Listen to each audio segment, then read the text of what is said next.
Yesterday, I went through this amazing experience with you. It was a collective experience. And then I saw your relationship with the meditators who were the volunteers in this incredible course that we did. And there was something that connected you. Now, I've heard stories about this. I've heard that as Jesus walked in and he spread this love, and we always wondered, how could you just spread love? I saw that yesterday. But I saw tears in their eyes. We could explain that. But I saw tears in your eyes because I saw a two-way relationship. So let's just keep with this idea of a guru and tell me, what is this two-way? Because I saw you like a devotee, you know, you were like them. When you went to them, it was not just their emotion, it was yours. See, here you are using the word devotee. I don't know whether they're devoted or not. My life is devoted to them. Yeah. Okay, yeah. That's for sure. Yeah. My whole life is devoted to every human being on this planet, every creature on this planet. So, devotion is just a deeper love affair.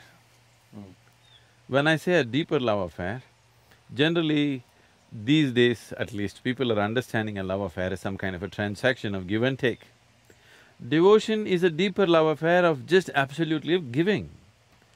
Whether take is there or not just doesn't matter and it doesn't occur in your mind. So for me, my love affair is just with everything that I set my eyes upon. Whether it's a man, woman, child, animate, inanimate, it doesn't matter. Whatever I set my eyes upon, I'm in a deep embrace with that. So for me to come to tears, I don't even have to look at a human being. If I look at a cloud, I'll come to tears. If I look at a tree, I come to tears. If I close my eyes, I'll come to tears. So tears is not even about love. If you tell me I'm in love with people, I wouldn't feel that's a great thing. I feel you're lowering the whole thing. I'm not in love, because love is still a kind of a transaction. This is a certain dimension of inclusiveness. Actually, in my experience, there is nobody else in this planet, nobody else in this existence. It's just me.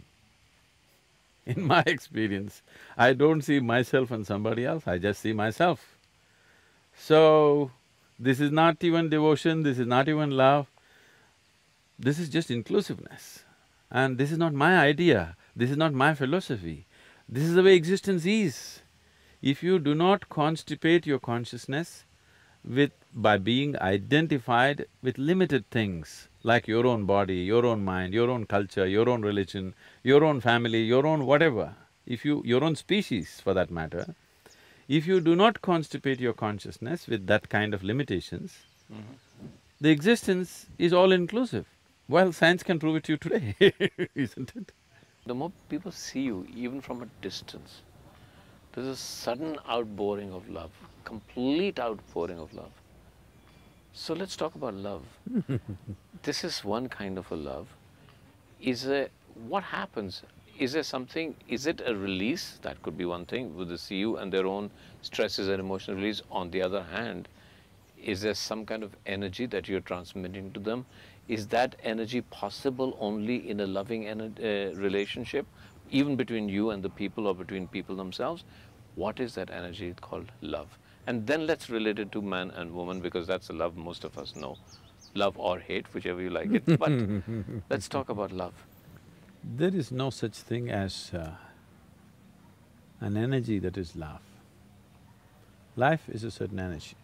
You are a certain life energy. The many parts of this life energy is finding expression as thought, as body, physical action, emotion, and there are other dimensions, of course, energy action. If you can perform only physical activity in your life, the span and the scope of that activity is very limited. Because you empower your physical activity with your mental activity, depending upon the keenness and the intensity of your mental activity, your physical activity takes on a different level of… as if it moves into a different dimension because the mental activity.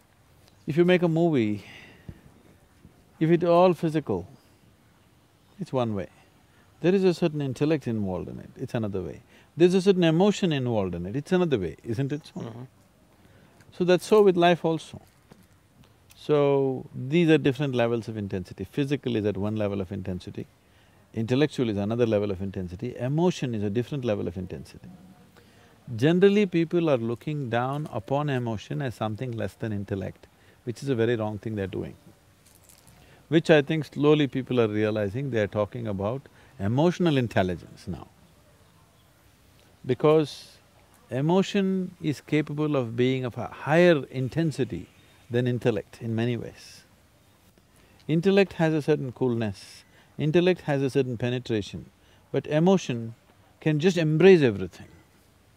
Intellect can know pieces of life, emotion can know the wholeness of life. So this is the reason why spiritual traditions always have made devotion the biggest thing, because a devotee looks like a fool to an intellectual person. But what a devotee knows in terms of life's experience and what he knows in terms of perception of life in its totality, an intellectual person will never touch that. So a devotee looks like a fool, but the real fool is elsewhere. So right now what's happening here when people are around me is neither intellect nor emotion nor body. It's another dimension, which is just pure reverberation of energy. If I reverberate in a certain way, some people will roll their eyeballs upward and simply sit there. Some people will cry, some people will laugh, some people feel that they realize so many things being there in that space. This is their expression of it. This is like, if I give you electric connection, somebody makes light out of it, somebody makes sound out of it, somebody makes coolness out of it, somebody makes heat out of it. Different gadgets are making different things out of the same electricity. So my thing is just to exude that energy. Somebody makes love out of it, somebody makes alertness out of it, somebody makes awareness out of it, somebody makes meditativeness out of it. That's left to that individual depending upon his level of evolution and his receptivity as to how he is. So am I creating a love energy? There's no such thing as love energy, there's just life energy. There is only life energy. Love is just one expression of life. Intellect is another expression of life. Physical action, another expression of life. Awareness, another expression of life. So life can find million forms of expression, but people eulogizing one over the other is a huge mistake. All of them are needed. Love without the needed awareness and balance is going to be horribly burdensome, isn't it? So what you're referring to as love is basically the sweetness of your emotion. You sit here and you could feel about love, you could feel love about somebody who is not even here. So it's got nothing to do with anybody. Once a human being becomes more and more aware of his own nature, he understands to experience love, to experience blissfulness, to experience ecstasy, even to experience orgasmic ways of life, you don't need anybody actually. If you just sit here, you can make it happen within yourself. Because after all, it's your body, it's your mind, it's your emotion, it's your chemistry, and you are the one who is creating all the experiences of your life. Because people are not conscious of this, that you are the maker of your life, you are the one who is doing your life the way you want it. Most people still believe that their experiences are being shaped by people and situations around them, but that's not true. Human experiences are 100% self-created, 100%.